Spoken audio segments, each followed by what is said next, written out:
Assalamualaikum warahmatullahi wabarakatuh. Selamat pagi anak-anak kelas 4. Bertemu lagi bersama Bu Indri di mata pelajaran Quran Hadis. Nah, kali ini adalah pembelajaran atau pertemuan ke-6 kita nggih. Kita akan memasuki bab 2, melanjutkan dari materi kemarin. Kemarin Bu Indri sudah menyampaikan bab 2 di pertemuan ke-4. Bu Indri memperkenalkan kosakata Quran surah Quraisy dan juga ayat 4 ayat di dalamnya. Maka untuk hari ini di pertemuan ke-6 kita akan belajar bersama-sama untuk memahami isi kandungan yang ada di dalam Quran surah Quraisy. Karena di pertemuan kelima kemarin kita sudah menghafalkan, maka sekarang kita akan memahami isi kandungan di dalamnya. Mohon untuk diperhatikan bersama-sama nggih. Nah, isi kandungan di dalamnya akan kita terangkan satu persatu per ayat. Namun sebelumnya Bu Indri akan memperkenalkan secara umum gambaran Quran surah Quraisy. Quran surah Quraisy sendiri terdiri dari 4 ayat yang merupakan urutan surah yang ke-106 di dalam Al-Quran. Kemudian Quran surah Quraisy juga diturunkan sesudah surah Al-Insyirah atau biasa disebut dengan Alam Nashrah. Quran surah Quraisy termasuk ke dalam golongan surah Makkiyah karena turunnya di kota Makkah. Dan sebelum Nabi berangkat hijrah menuju ke Madinah, Quran surah Quraisy ini diturunkan. Quraisy sendiri, kata Quraisy di dalam Al-Quran diambil dari kata Quraisy yang berarti Bani Quraisy, yaitu di dalamnya menerangkan tentang kehidupan orang-orang Quraisy serta kewajiban yang memang seharusnya mereka penuhi. Nanti akan Bu Indri terangkan di slide selanjutnya. Nah, masuk ke isi kandungan di dalam Quran surah Quraisy, masuk ke ayat pertama yang berbunyi Bismillahirrahmanirrahim li'ilafi Quraisy, yang menjelaskan tentang kebiasaan suku Quraisy yang mempunyai mata pencaharian atau pekerjaan tetap mereka yaitu berdagang. Jadi suku Quraisy pada zamannya Nabi Muhammad SAW itu mereka mempunyai kebiasaan untuk bertahan hidup, untuk memenuhi mata pencahariannya yaitu dengan berdagang. Masuk ke ayat 2 yang berbunyi ila fihim rihlatasyita'i was-shaif, yang menjelaskan tentang perjalanan dagang suku Quraisy pada saat itu. Jadi suku Quraisy itu memiliki waktu perjalanan berdagang dengan 2 musim.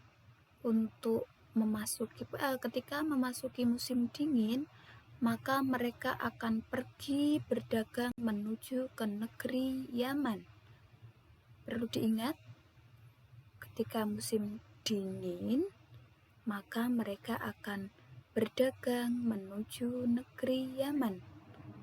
Biasanya ini nanti akan masuk ke PTS atau pas nggih, masuk ke soal. Maka perlu diingat, dingin maka berjodoh dengan Yaman. Berakhiran NN semua nggih, dingin Yaman. Perlu diingat bahwa orang-orang Quraisy akan melakukan perjalanan dagang ketika musim dingin menuju ke negeri Yaman. Untuk selanjutnya, ketika memasuki musim panas, mereka justru akan melakukan perjalanan dagang mereka ke negeri Syam.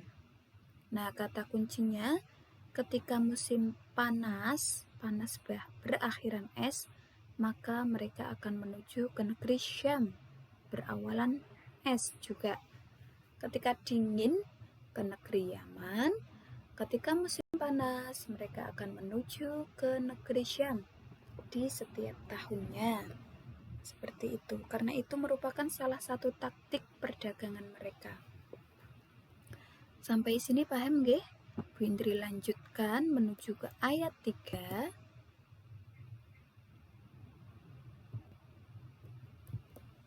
Mohon maaf, sebelumnya di ayat kedua ini masih ada lanjutannya. Nah, tujuan mereka berdagang atau berniaga itu untuk apa sih? Nah, mereka melakukan perjalanan dagang ketika musim dingin ke negeri Yaman dan juga ketika musim panas ke negeri Syam itu bertujuan untuk berniaga, yang keuntungannya mereka gunakan untuk keperluan hidup sehari-hari, untuk bertahan hidup, dan juga untuk berkhidmat atau untuk menghidmatkan diri mereka kepada Baitullah. Berkhidmat di sini berarti mengabdi, guys. Mengabdikan diri kepada Baitullah, yang mana Baitullah sendiri adalah merupakan kebanggaan mereka. Seperti itu. Ini merupakan tujuan berdagang mereka. Selain untuk bertahan hidup, untuk keperluan hidup mereka, mereka juga melakukan perdagangan, melakukan dagang atau berniaga untuk menghidmatkan diri kepada Baitullah, tempat mereka tinggal. Seperti itu. Nah, baru sekarang kita akan masuk ke ayat 3 yang berbunyi falya'budu rabb hadzal bait. Nah, Allah mengingatkan suku Quraisy pada ayat ini agar mereka selalu bersyukur atas rezeki yang telah Allah berikan, karena sejatinya dengan mereka berdagang maka Allah akan memberikan rezeki juga kepada mereka sesuai dengan apa yang sudah mereka usahakan. Maka di ayat 3 ini Allah mengingatkan kepada mereka, terutama juga kepada umat muslim pada umumnya, bahwa ketika mereka berusaha, maka Allah juga akan memberikan rezeki atau limpahan rahmat kepada mereka. Maka hendaknya kita selalu bersyukur. Lalu memasuki ayat terakhir atau ayat keempat yang berbunyi alladzi at'amahum min ju'in wa amanahum min khauf. Allah Subhanahu wa Ta'ala menunjukkan akan kenikmatan yang telah diberikan kepada mereka, yaitu berupa makanan dan juga rasa aman tentram. Allah selaku pemilik Ka'bah juga telah memberikan kepada mereka makanan untuk penghilang lapar. Atau amahum min ju', ini berarti Allah telah memenuhi sumber kehidupan mereka berupa makanan untuk menghilangkan rasa lapar mereka. Wa amanahum min khauf, dan juga Allah telah memberikan kenikmatan berupa rasa aman dan dijauhkan dari rasa ketakutan. Seperti itu. Di sini Allah telah menjamin sumber daya alam mereka berupa memberikan makanan untuk penghilang lapar, dan juga wa'amanahum min khauf. Allah memberikan keistimewaan kepada kaum Quraisy untuk memberikan rasa aman dan tentram serta dijauhkan dari rasa ketakutan. Seperti itu nggih. Jadi inti dari Quran surah Quraisy ini diturunkan adalah bahwasanya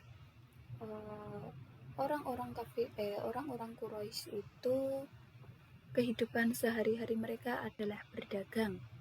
Mereka akan melakukan perjalanan ketika musim dingin ke negeri Yaman dan juga ketika musim panas ke negeri Syam.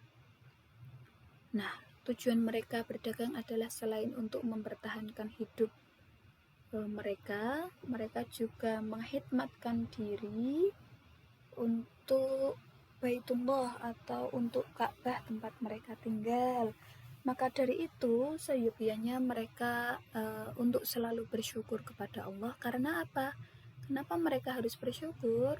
Karena dari usaha mereka berniaga atau berdagang itu, selain dicukupi Allah melalui sumber daya alam untuk makan, bertahan hidup, mereka juga diberikan jaminan oleh Allah atau diberikan keistimewaan dengan diberikannya rasa aman dan juga ketentraman.